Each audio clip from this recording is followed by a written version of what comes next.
All right, saddle hunters, we are out here with the table set up with a box here. So you know what that means. We have another saddle review. I don't think many of you have heard of this saddle, so stick around and we're gonna get right to it.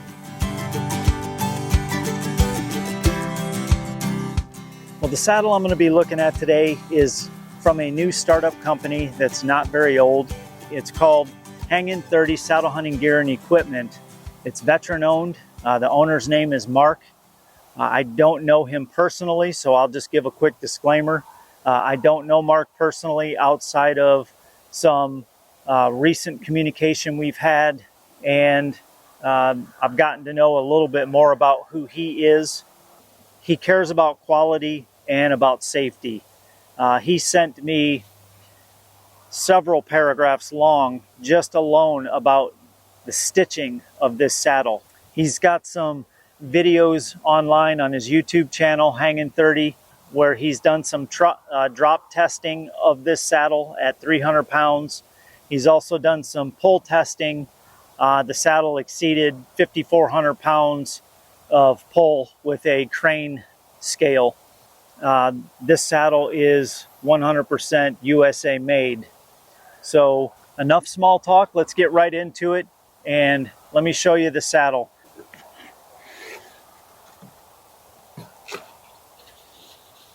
So this saddle is called the Contour Fit Saddle. The panels are independent of each other than the top webbing and the bottom webbing here. And they have the ability to slide in or slide out. This is a bilateral panel with seat adjustments, and the 550 paracord allows you to adjust and fine-tune your seat. But before I get too far ahead, it comes in a small, which is up to a 32-inch waist, a medium, which is up to a 36-inch waist, the large is up to a 40-inch waist, and the extra large is up to a 46-inch waist. Now, just keep in mind, all of those can be finely tuned and finely adjusted by the 550 paracord to loosen up the seat and open it up, or to tighten it down and draw it in. So even though it comes in 4 sizes, you can even fine tune that even more. There are 3 layers in this saddle. Your middle layer is a foam layer that's a foam core. And the outer layer here is a Cordura 500. It is a multi-cam and gray color. The unique thing about it, it has 3 bridge options when you purchase the saddle. The first bridge option is a 30-inch long 1/4-inch am steel bridge, and it is adjustable here with a distal hitch. One of the unique things of this bridge, he left an open link here. When you put the saddle on and you're walking in, you can run your tag end around your bridge loop, and you can feed the tag end through that link, and that kind of tidies up your bridge, your tag end, from just dangling and flopping around. The other thing you can do with this open link, if you want, you can actually run it through your bridge loop. You can run it around to your other bridge loop on your other side and put that through the link, and now you have a double bridge. So that's a really neat feature with this open link right down here before the stopper knot. It does have a running eye, or a running loop, some call it, on your left side or your right side. Like I said, it has a distal hitch on the other end that attaches it to your bridge loop. Now, Mark will allow you to order this as a right or left-handed, and he will assemble it accordingly. Your second bridge option is going to be a fixed webbing bridge. I don't have one here to show you. This is the bridge that he sent me to review. And your third option is no bridge at all. There's all different bridge options out there, so he will send you the saddle without the bridge for a slight cost savings. So those are your three bridge options. The bridge is folded over webbing, and it's reinforced with a camouflage Cordura here. So I'm not sure if those will hold in all positions up and down the bridge, but we definitely will give that a try and we'll see. As far as your waist belt, looks like it's a 2-inch webbing with a cobra buckle. The cobra buckle is one directional. It will not go in the other way. It has a tri-glide on your left side, and it does have a keeper here on your right side. Your primary adjustment is going to be on your right side, but you can preset the left side with your tri-glide. Now, the really cool thing that I'm excited to share with you, but I'm more excited to get in a tree and test this feature out. It's called a pressure equalizing support loop, and he has one on the right and one on the left. He's also attached a daisy chain to both ends.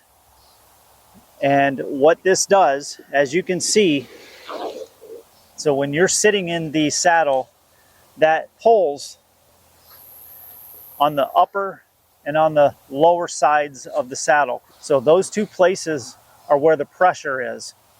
But with this pressure equalizing support loop, one on each side, you're going to run this daisy chain through your bridge, and you can find the correct spacing via the daisy chain.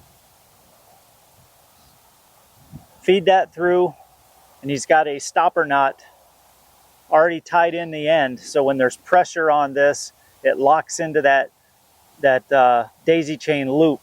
Once you have that running through your carabiner, you're going to relieve just a little bit of pressure, let out a little length on your bridge, and transfer some of that weight into the equalizing support loops. And what that's going to do, instead of all the weight pulling at the top and bottom of the saddle, it's now going to pull from the center of the saddle. So right there, I'm just pulling on the daisy chain, which is going to distribute the pull across the center of the saddle instead of just the upper and lower sides.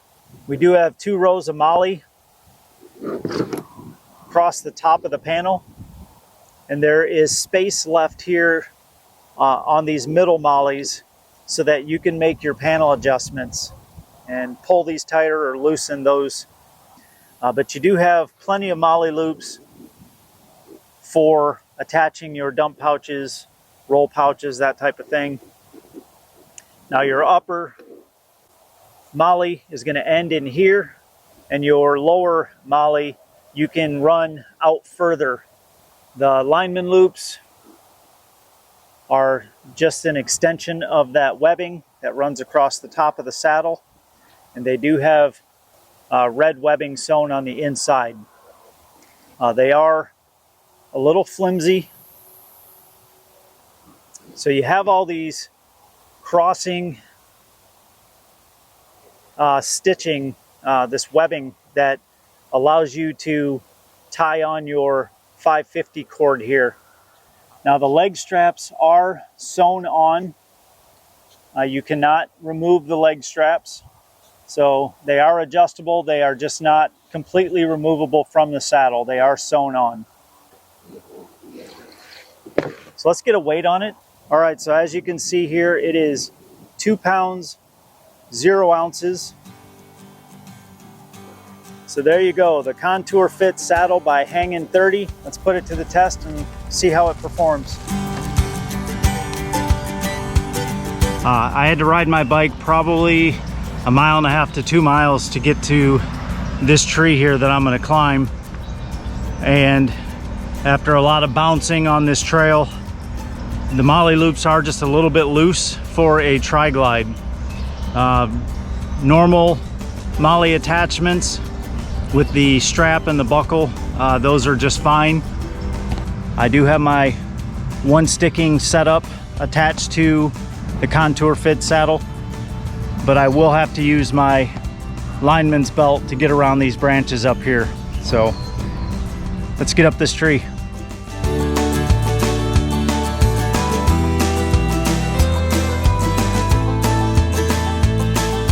So I am having to use two hands to tie into this into the lineman loops.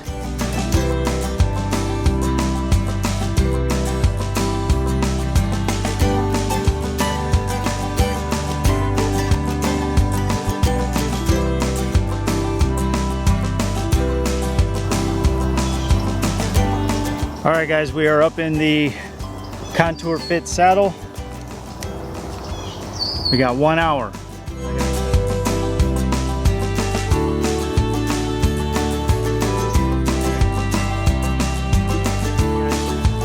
I've been in the saddle for over an hour now. Let me see the exact time. Hour and 7 minutes. So let's start at the beginning. The molly loops are a little bit loose for tri-glides. Ascending the tree, the same thing. Due to the way the bridge cants on the saddle, it pulls those first two tri-glides out, and the roll pouch was only being held on by one tri-glide. They work totally fine for your traditional style attachments. Wearing the saddle on the ground, walking around, riding my bike here was completely comfortable, really comfortable. The leg straps were completely comfortable. I actually forgot that I was even wearing them. Ascending the tree and having to get around some branches using these lineman loops. As you can see here, they are a little bit flimsy. If those were stiffer lineman loops, it would be a little bit easier to get around branches. All right, guys, I just wanted to let you know that after the review, I spoke to Mark and made him aware of my thoughts on the saddle. He is already in the process of addressing the lineman loops as well as the molly loop issue. And by the time you see this video and by the time you get your hands on a saddle, those issues will already be corrected. I just wanted to make you aware of that. As far as the bridge sliding through the carabiner, there's a tiny bit of resistance. I don't know if it's just because it's a new bridge, but it's minimal. You can totally turn for shots. Now here's the link in the end of the tag end of your bridge. And what that's for is wrapping that through your bridge loop, and you can feed the knot through the link. That just holds your tag end in place, so it's not loose and it's not flopping around or getting in your way. In order to make bridge length adjustments, you do have to take your weight off. I stood up on my platform. I'm going to try to do that right now with the camera right here. You are able to move it, as you can see here. Try to get that in frame to make your bridge length adjustments. I'm pulling it longer now. Let me show you. So there's a nice long bridge. So let me stand back up and I'll shorten that bridge up. So once you take your weight off,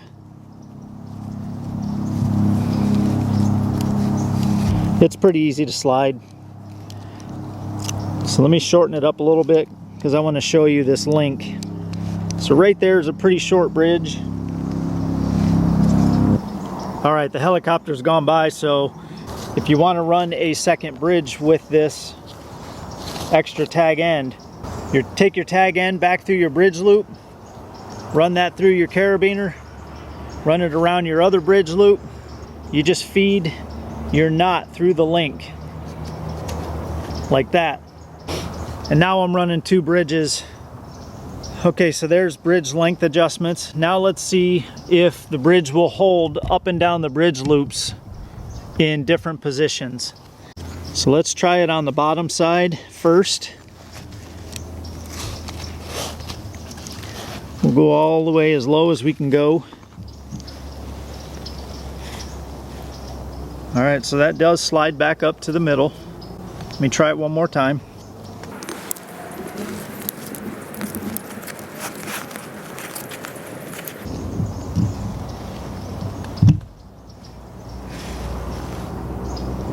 All right, so that does slide up to the middle. Let me try the high side.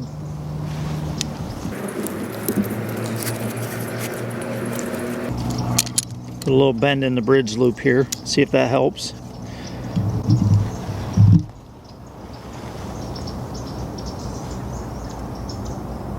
So it slides down a little bit. It does hold a little better on the high side. Doesn't hold it all on the bottom side. The next thing I want to talk about is this pressure equalizing support loops, this daisy chain. You're pulling from the bottom, you're pulling from the top, and you're putting all that pull right here in this triangle. So this pressure equalizing support loop, the one side is just a running loop, a running eye. The other side is just fed through the other support loop and has a stopper knot at the end of it. So you can take it all the way off and stow it in a bag if you want, or you can take off the knot side and feed this into a pouch and just have it open, or you can leave it on and just let it hang.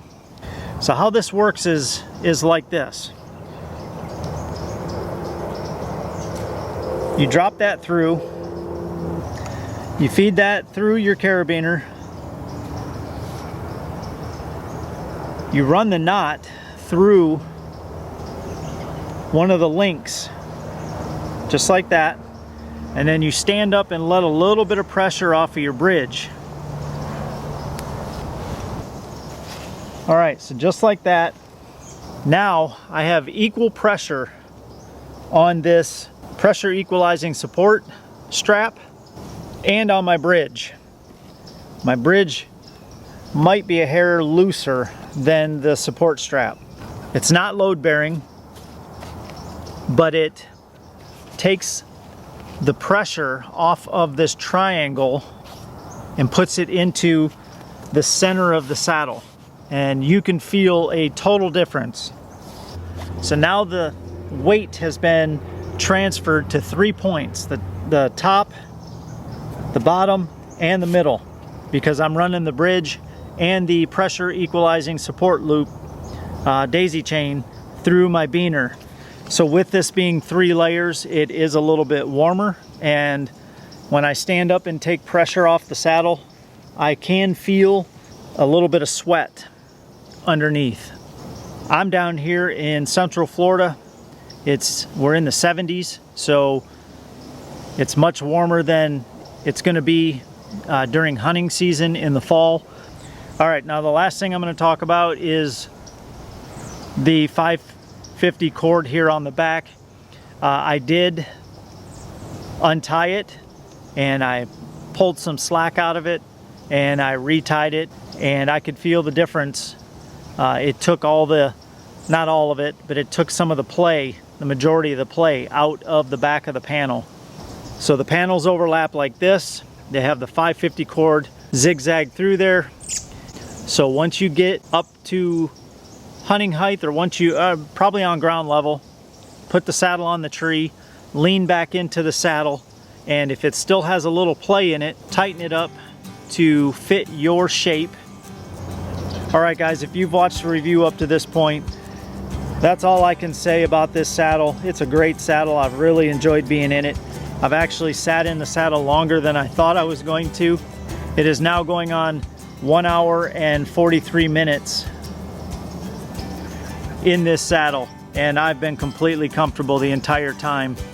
So I'm doing a giveaway. Mark is allowing me to do a giveaway, and it will not be this saddle personally, and I would like to keep it, to be honest with you, but in order to be true to my review, I'm going to send this saddle back to Mark. I will pull a name on March 6th to win a Contour Fit saddle, and once I pull that name and contact you, I will get your information, shipping information, and what size saddle you want. I'll communicate that to Mark, and Mark will send you a custom saddle to your size to you. So I want to personally thank Mark for allowing me to do that giveaway, and I'm sure all of you will send your thanks to Mark as well. Check out HangN30, check out his YouTube channel, check out his website, and show some support. Well, if saddle reviews like this are helpful, I would really love to hear your thoughts. Drop me a comment below. Let me know what you think about my reviews, about the giveaways, maybe your thoughts on this Contour Fit saddle. And I would also really love it if you could give me a thumbs up, maybe subscribe to the channel if you feel I've earned it, and hit that bell notification for more videos like this. I do have some saddle giveaways coming up that you're not going to want to miss out on, so make sure you hit that bell notification. But most importantly, I hope you get out and enjoy your own adventures. Take care.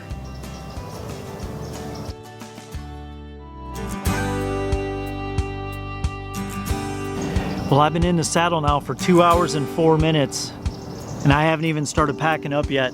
I just love this one sticking and saddle hunting stuff.